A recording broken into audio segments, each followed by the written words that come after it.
All right, then this video is to address those last objections in the end of the chapter on hell. So we left off on chapter 8, objection 8.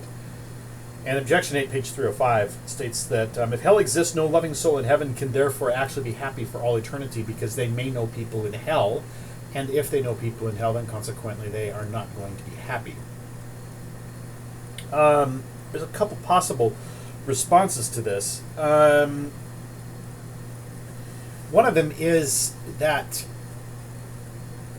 you're not actually grieving the person. It's like you're grieving the ghost or the remnant of a person.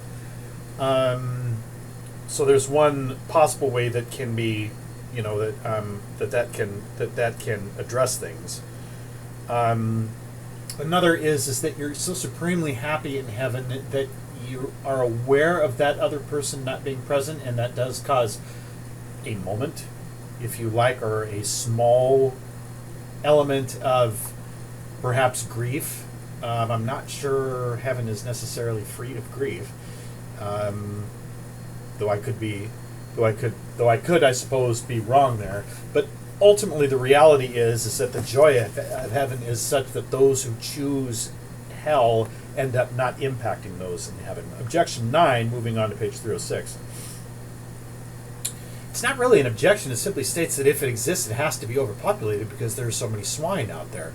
Now, there are a couple of problems with this. First of all, as we've emphasized many times, we don't know who actually is in hell. But one of the things you will often find with this sort of argument, if you look at how it's written, it might be tolerable and right for a few quote irredeemable monsters like Mao or the Marquis de Sade and TV executives, but not for masses of ordinary people we meet every day.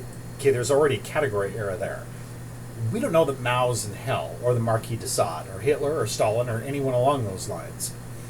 And it's entirely possible that those few people who are in heaven are just average Joes. You have to remember that Mao and Hitler and Stalin, the theory is that at judgment they still have an opportunity, or had an opportunity, to redeem themselves. And it's possible that they took it. So say that it has to be populated, has to be overpopulated, and furthermore, you've got those irredeemable monsters who are certainly down there. We got no clue. We have no idea what happens at that moment of death and what that person may or may not do. And here's something else you've got to keep in mind. We have a bad tendency here on this earth, I'm getting slightly off topic here, to view people on various levels of moral gradation. To say you've got Mother Teresa of Calcutta up here, and you've got St. Catherine of Siena, then you have your average Joe, and then down in the dregs you've got Hitler. But you got to remember that one of the things that has to be taken into consideration is a person's background. Let me pause it to you for just a moment. I want you to picture a saint. All right, let's go with Mother Teresa. Okay. She was raised, from my understanding, she was raised in a fairly loving Albanian household. Her parents were intact. She had all of her needs provided for her. She was raised in the faith. Now, she certainly made significant increases in her spiritual life based on the work she did. But now let's compare her to a prostitute who was raised in a single-parent household that was drug-affected. I'm not going to say mom was using drugs, but I'm going to say drugs were in the household. This woman, growing up, every day it was a struggle simply to find food. And she's not brought up in the faith. She has no knowledge of it. And then she struggles her entire life to some extent with drug use. She has to stoop sometimes to prostitution so that she can find a way to actually make a living so she can put food on the table. But nevertheless, she continues to slowly grow in her attempts at virtue, in her attempts at being a good person. And then as she proceeds, she's actually when she recognizes prostitution, drug use are bad, and she successfully manages to stop doing these things and continues on a spiritual journey, to use that term. Now, will she ever get to the level of Mother Teresa? No. Can an argument be made that she actually grew more than Mother Teresa? An argument maybe could be made there, because we really don't know anyone's individual story.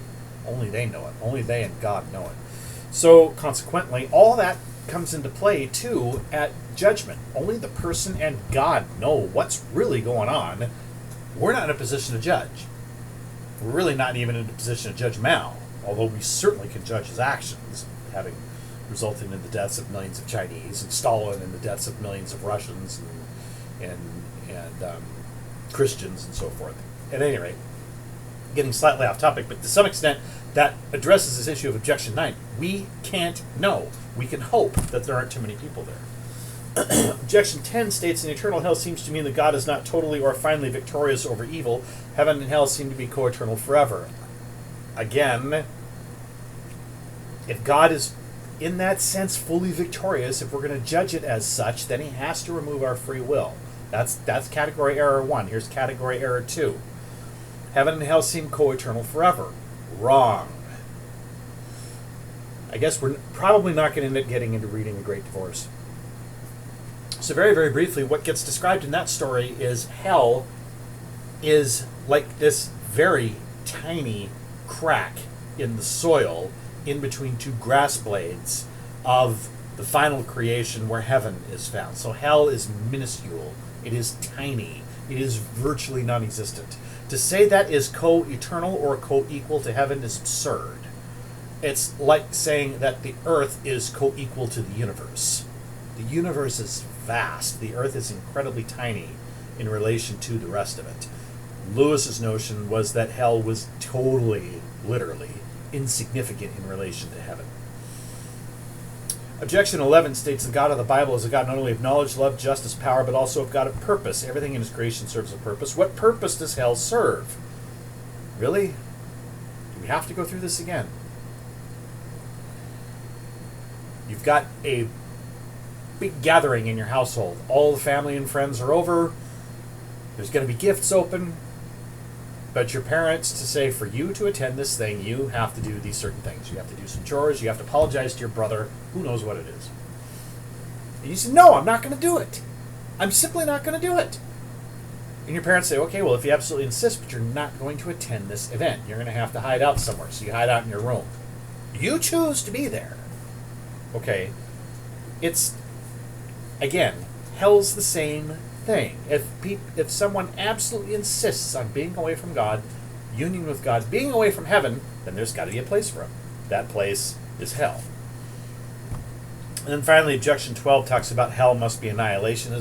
Well, yes, it is annihilation of all that is good, of being the best possible version of oneself. This much is true. It is not the annihilation of the soul. Finally, Objection 13 says, the strongest objection is instinctual. How can anything that bad really exist? This goes back to that old idea that if we don't like the idea, it must not exist. If we don't like death, death doesn't exist. Well, we don't like the idea of death, yet it exists. Same thing with hell. Now, briefly, I want to talk about this bit about the proper use and misuse of the doctrine of hell.